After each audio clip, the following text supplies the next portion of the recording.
आदित्य ठाकरेंनी मतदार यादीतल्या घोळावरून केलेलं प्रेझेंटेशन राजकीय वादात सापडलंय। आदित्य ठाकरेंनी महाराष्ट्राचे पप्पू असल्यासारखं प्रदर्शन करू नये असा जिवारी लागणारा टोला मुख्यमंत्री देवेंद्र फडणवीसांनी लगावला। तर निवडणूक आयोगाचे मालक असलेले भाजप उत्तर देत असल्याचा पलटवार ठाकरेंच्या शिवसेनेकडून करण्यात आलाय। तुम्ही ठरवायचं आहे की ही वोट चोरी पकडायची आहे की नाही।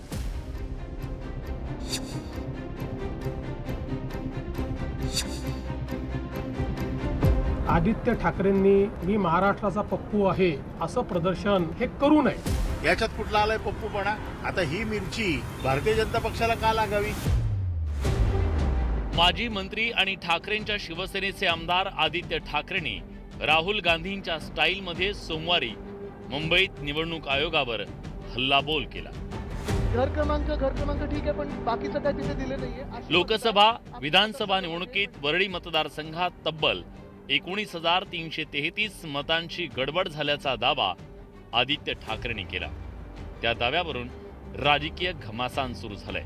इलेक्शन कमिशनने चॅलेंज देऊन ते कुठलाही त्या ठिकाणी योग्य पुरावा देऊ शकले नाहीत। त्याच्यामुळे माझी एवढीच अपेक्षा आहे की किमान तुम्ही राहुल गांधी बनू नका। याच्यात कुठला आलाय पप्पूपणा?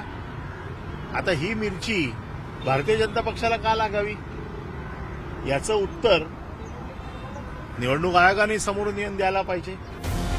मुंबईत लाखो मतदारांच्या कार्डांवर मतदारांचा फोटोच नाही असा दावा करत आदित्य ठाकरेंनी वरळी मतदारसंघातला घोळ चव्हाट्यावर मांडला।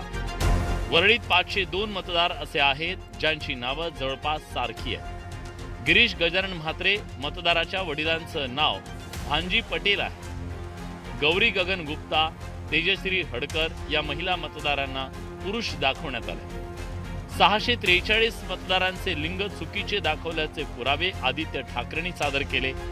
मतदारसंघात 4177 मतदारांचा ठाव ठिकाणा नसल्याचं आदित्य ठाकरेंनी सांगितलं।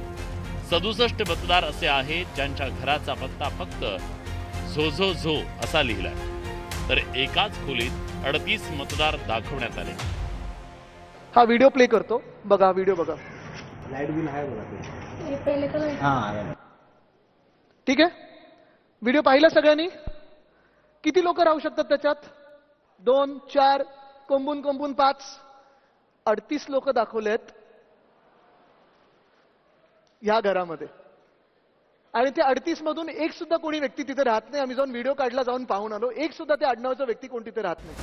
आदित्य ठाकरेंनी पुराव्यानिशी हे प्रेझेंटेशन केलं, मात्र मुख्यमंत्री देवेंद्र फडणवीस यांनी या प्रेझेंटेशनवरून जिवारी लागणारी टीका केली आहे। आदित्य ठाकरेंनी मी महाराष्ट्राचा पप्पू आहे असं प्रदर्शन हे करू नये अशी माझी अपेक्षा होती, कारण मला वाटत नाहीत की ते महाराष्ट्राचे पप्पू आहेत। मी काही त्यांना म्हणतही नाही, पण ज्या प्रकारे राहुल गांधींनी मोठी स्क्रीन लावून त्याच्यावर इकडून तिकडे येरझाऱ्या घालायच्या आणि खुदा पहाडावर चुहा भी नाही निकला। मुख्यमंत्र्यांनी आदित्य ठाकरेंवर हल्ला चढवल्यानंतर ठाकरेंच्या शिवसेनेचे आमदार अनिल परब मैदानात उतरले। प्रश्न निवडणूक आयोगाला विचारलेला असताना भाजप का उत्तर देत आहे असा थेट प्रश्न परबांनी उपस्थित केला। आम्ही प्रश्न विचारतोय निवडणूक आयोगाला, आम्ही टीका करतोय निवडणूक आयोगावरती, पण त्याचं उत्तर अपेक्षित कोणाकडनं आहे? आम्हाला निवडणूक आयोगाला।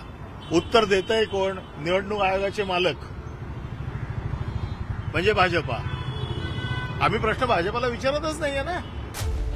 मतदार यादीतला घोळ विरोधकांकडून पुराव्यानिशी सादर केला जातोय। राहुल गांधींनी सर्वात आधी मतदार याद्यांचा पर्दाफाश केला, त्यानंतर महाराष्ट्रासह देशभरात विरोधकांनी घोळांची मालिका जनतेसमोर मांडली।